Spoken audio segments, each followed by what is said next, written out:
Which called me Tuesday and asked me if I would share about prayer. And I immediately said, but Butch, prayer is such a mystery to me.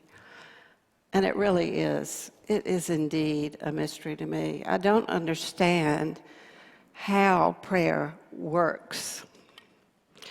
But I cannot not pray. I have prayed my whole life, and perhaps it's my fears and my worries that have caused me to pray so much.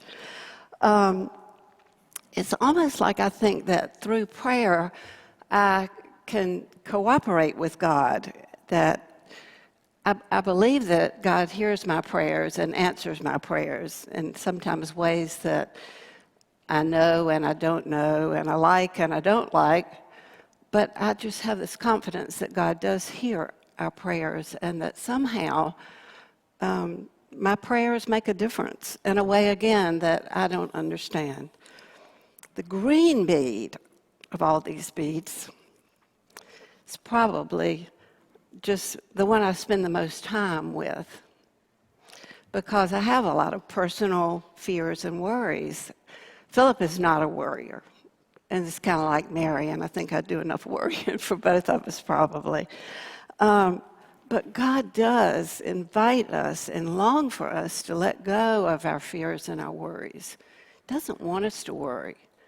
And that is very comforting to me. He doesn't want us to be afraid or worry.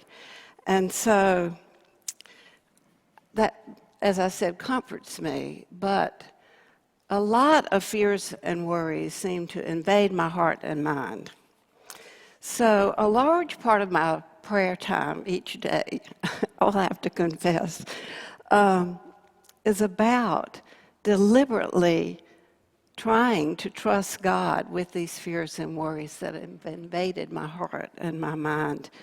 And I remind myself of the scriptures that encourage us not to worry and not to be afraid, and that God can be trusted, and that He longs for us to trust Him. So the key really is trust for me, is to get myself to a place that I can trust. And I think for probably most of us, our fears and worries are, personal fears and worries, I should say, are about our families. We have a big family, so I have a lot of things to worry about, I guess. So in my quiet time, I name each one of our family members, and I picture each one. And sometimes I picture Jesus coming and touching each one. And I give thanks for each one and the uniqueness of each one. And then I pray generally about each person, or generally about all of them. And, you know, things like provision and guidance and just healing, that they would be led to God. Things, general things. And then I go back and I think about each one, and the ones that I know that have a need, then I take each one and pray about that particular need or that particular worry, because their needs and their worries are my needs and my worries. So I try to spend some time asking God what God's prayer for that person might be, and just deliberately just trusting God with that concern. And I try to leave it there. And if the fears and the worries aren't too big, I can do that. But if they're big ones, they come back.